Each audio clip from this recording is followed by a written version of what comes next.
Hi, I'm Amanda Morrall, Personal Finance Editor with Interest.co.nz, and this is another one of our double shot interviews. I'm joined today by Bryan Simpson with Boutique Financial. Welcome, Bryan.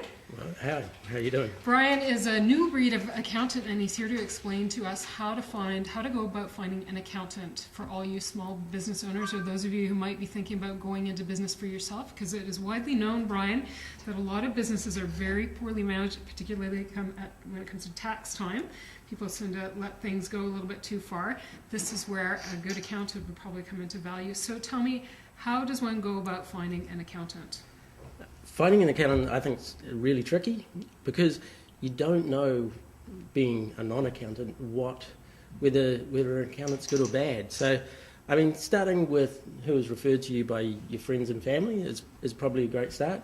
But also pick the accountant that's right for you. So if you're in a small business, look for a small business accountant. You probably don't need that expert in, say, international financial reporting or that sort of thing, because it doesn't apply to your business. Definitely go for someone who suits the size of the business that you've got and the style of business that you're in.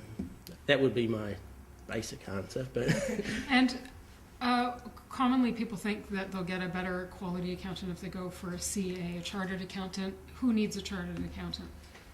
I believe chartered accountants are a great brand. I mean, every chartered accountant has done 7 years worth of training, the university qualified, and then they're required to do at least 40 hours of continued professional development every year.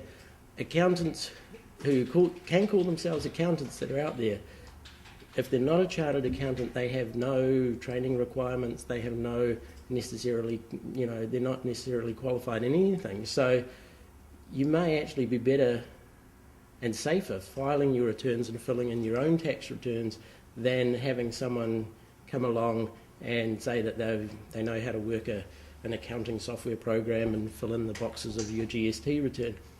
They're not up to date on the legislation, they're not up to date on the changes. So it does end up, you're taking a risk unless you know that they have the skills, and it's hard to know that they have the skills if you don't have the ability to judge those skills. So A lot of people, I think, are disillusioned with what they're getting, their value for money among people working in the financial services sector, and they're increasingly turning to do-it-yourself techniques using software like Xero. So tell me, I mean, that I hear that's a pretty good system, but where is there opportunity for an individual, small business owner to actually incorporate some of the newer systems out there and also use an accountant? yes, I mean, Xero and those online products are fantastic because it allows the business owner to do, let's say, the basic work. So, and also leveraging technology rather than, I mean, some larger firms are sending their work off to India, off to faraway places to do all that basic, grunt work and punching in the numbers one by one. But using smart technology can reduce your accounting costs, reduce your accounting time if you're doing it yourself. So, good technology saves a lot of money, and then it frees up the accountant to give proper advice. I mean, we do encourage people to see us more than once a year. I mean, we'd like to have a bit more of a relationship than just, oh, hi, sign your tax return, this is the refund you'll be getting, or the tax you've got to pay. Talking to your accountant makes a big difference, just so you know what's coming up, you can budget for it, and all those sort of things which make a big difference to the stress levels around tax payment times. So, but yeah.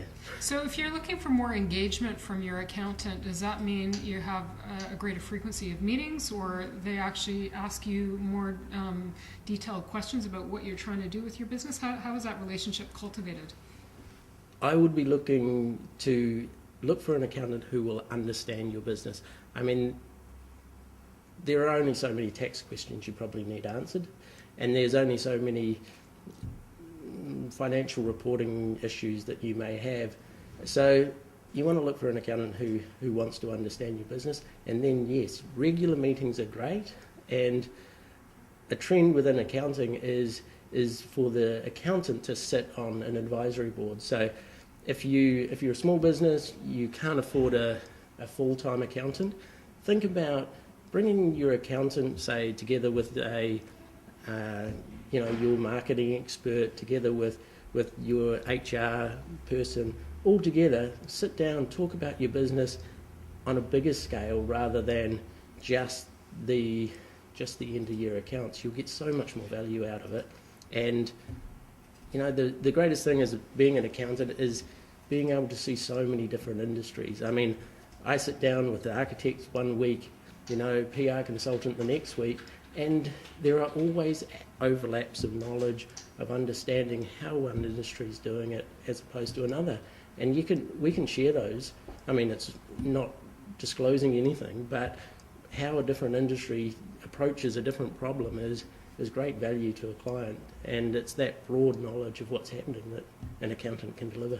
Yeah, it's information sharing is where it's at these days, isn't it? Oh, sure. I mean, and it doesn't matter what industry you're in and what you do, there's always something that you can learn from another industry or another business, whether it's the same or different. You know, it ultimately, there's commonalities. You're getting paid, you're putting money in the bank, and you're taking it out, and you're paying tax. Tax. Well, I wish we could avoid that, but there's no avoiding that one, I'm afraid. No. Bryan, thank you very much. Bryan Simpson is founder of Boutique Finance, which is an Auckland-based accounting firm. I'm Amanda Morrall, personal finance editor with interest.co.nz.